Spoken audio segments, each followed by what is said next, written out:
Yo no creo que uno decida ser poeta. En mi caso, además, desde luego no ha sido una pasión juvenil, porque yo más bien me considero grafómano y dentro de mi grafomanía he practicado la poesía ya tarde. Supongo que por pudor. Escribí versos juveniles, como creo que casi todos, pero nunca publiqué y nunca pensé en escribir poesía. De hecho, mi primer libro de poesía publicado, que es el premio Gil de Viedma, es un libro en el que adopto a otro personaje, es decir, me escudo en otro personaje porque es un libro sobre un enfermo terminal y por tanto no puedo ser yo, y a Dios gracias, y entonces lo que estoy haciendo es inventarme un heterónimo para escribirlo, con lo cual en mi caso no ha sido una vocación temprana, y lo que sí es verdad es que en ese momento pensé que igual no escribía más poesía y sin embargo ahora no dejo de escribir poesía, curiosamente, ¿no? Hay un amigo mío que dice que solo hay una cosa más difícil a que un poeta te lea sus versos y es que deje de hacerlo. Pues en mi caso parece que lo más difícil ha sido arrancar, pero ahora ya parece difícil que deje de hacerlo.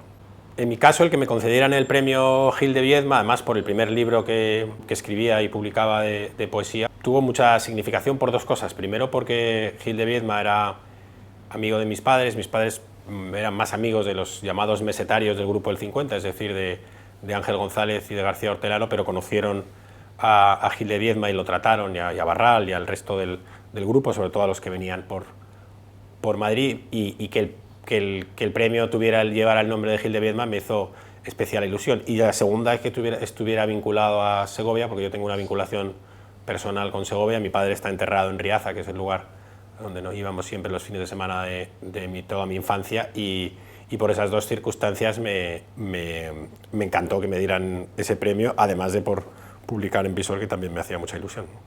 Yo creo que el poeta es una especie en extinción. El último poeta era Leopoldo María Panero, porque era ya, digamos, la caricatura del poeta con mayúsculas, ¿no?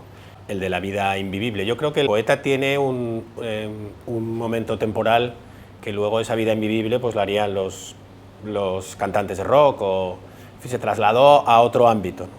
En mi caso, la vida del poeta es muy prosaica porque yo soy funcionario y por tanto tengo una profesión alimenticia que además me gusta y mucho, y por tanto no llevo una vida de poeta. De hecho, no me considero poeta como tal, me considero más bien escritor o grafómano, como decía, pero no poeta. Y creo eso, que los poetas ahora se han convertido en una especie en extinción, que ya no hay, y es curioso porque la poesía ha dejado de ser popular. Hubo un momento en que también lo fue. Yo creo que también ahí los últimos poetas populares pues probablemente fueron Neruda, Alberti, y ya no hay poetas populares. La poesía se ha convertido en algo restringido, limitado, con sus grupos, grupúsculos y tendencias, pero ha dejado de ser popular.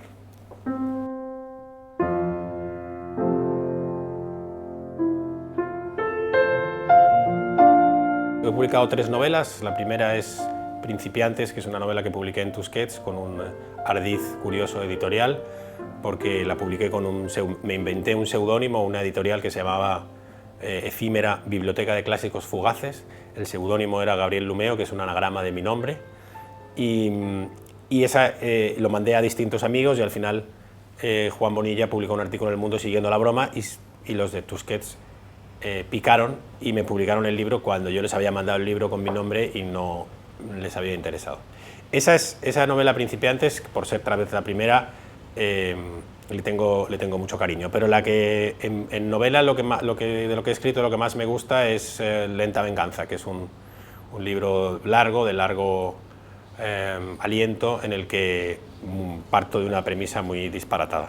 Y en ensayo estoy muy cerca todavía de Instrucciones para fracasar mejor, que es el último libro. En los dos, en Enfermos del libro y en Instrucciones para fracasar mejor, que son los dos ensayos que he publicado, lo que sí adopto un tono raro, en el sentido de que, por eso pensé que no podía publicarlos, porque es una mezcla de estudio serio y gamberro, y me voy un poco por donde me da la gana, con rigor, pero desde una perspectiva, como digo, muy gamberra. El del fracaso, los dos, curiosamente, han sido los libros que más se han vendido. Los dos están ya en su segunda edición y en el caso del fracaso es una contradicción en términos, pero estamos ya terminando se ha terminado la primera edición y ya ha salido la segunda edición.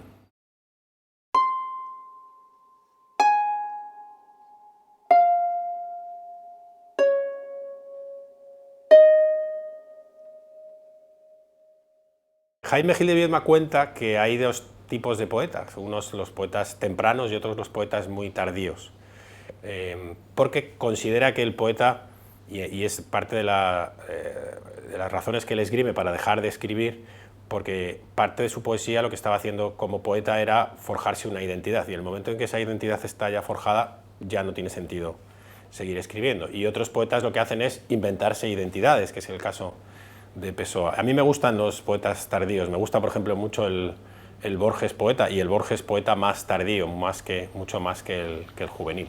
Yo he practicado casi todos los géneros, probablemente porque en ninguno me ha ido bien y entonces ya solo me queda terminar practicando el género del prospecto, ¿no? Si Borges hizo del prólogo un género literario, ¿por qué no voy a hacer yo del prospecto, ¿no? Pero fuera de bromas, encuentro que cada tema o cada asunto requiere una voz, y esa voz puede ser en algunos casos una voz poética y en otros casos una voz más narrativa.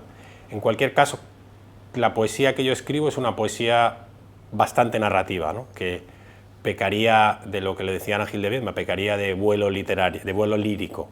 Es una poesía más prosaica que lírica. Pero sí que adopto una voz, siempre además adopto, en eso creo que soy más un escritor de ficción, porque acabo adoptando, me convierto en ese personaje y ese personaje es el que escribe el poema, ¿no? En los poemas que estoy escribiendo ahora sí que tengo las mismas obsesiones como narrador, que muchas veces son obsesiones que tienen que ver con una especie de carácter entomólogo. Toco algo y ese algo lo abordo desde muy distintas perspectivas, pero también lo hago desde un punto de vista más de ficción casi que de poeta, más de narrador que de poeta. Y me gusta mucho la poesía clara, la estirpe que yo llamo de los poetas claros, ¿no? Que va desde el mismo Gil de Viedma hasta Felipe Benítez Reyes, por tomar uno más contemporáneo, y remontándonos atrás a Cernuda o a Garcilaso. Me gustan menos los poetas oscuros y ya menos todavía los poetas pretendidamente oscuros que en realidad esconden nada. Pero sí que soy muy lector de poesía, me gusta mucho la lectura de poesía, y ahora, por ejemplo, que estoy viviendo en Honduras, pues estoy descubriendo la poesía hondureña que no conocía, donde algunos hallazgos he encontrado.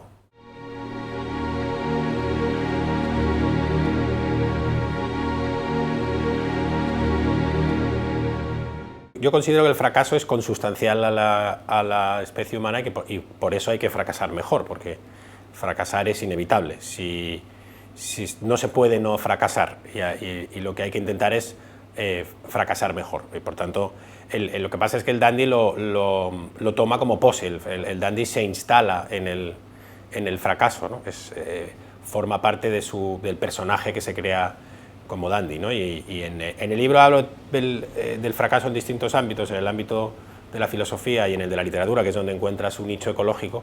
Y entonces en la literatura efectivamente el fracaso ha tenido ha dado siempre mucho juego, primero como asunto literario, empezando por el Quijote, pero también luego como programa vital, desde los que se sitúan al margen y por tanto optan ya por fracasar antes de tiempo, digamos, o por los dandys, que lo que hacen es asumir el fracaso como estética.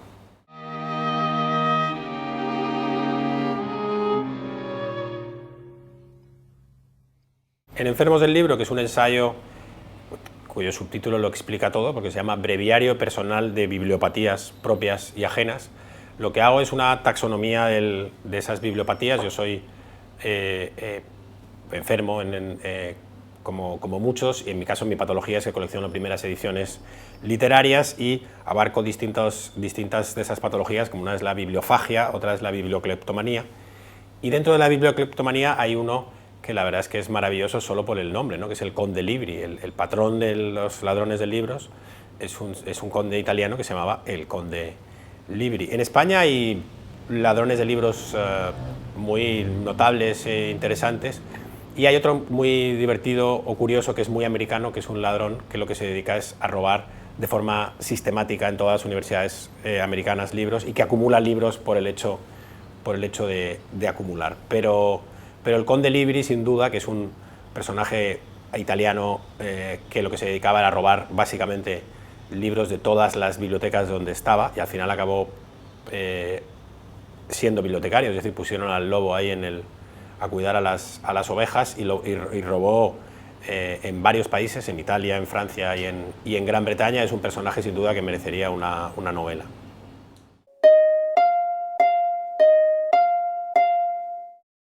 Voy a leer un poema de mi libro Sobre todo nada. Este es un poemario que es orgánico, como los tomates que no tienen pesticidas, es decir, que debe leerse como un todo porque el subtítulo del poemario es Glosario de la 233 y es el glosario de la habitación de un enfermo terminal. Cada una de los poemas es una entrada de ese glosario y voy a leer uno cuya entrada es año. La primera vez que probé el suicidio fue en el año 1990. Yo puse todo de mi parte, pero los médicos, eficaces cuando nadie se lo pide, me dejaron magnánimos vivir, para así poder tratarme con calma ahora. Subrayes en rojo el uso del verbo tratar. Ese fue otro año. Ahora, la misma palabra, año, es voz hueca de significado difuso que solo admite una mirada hacia atrás.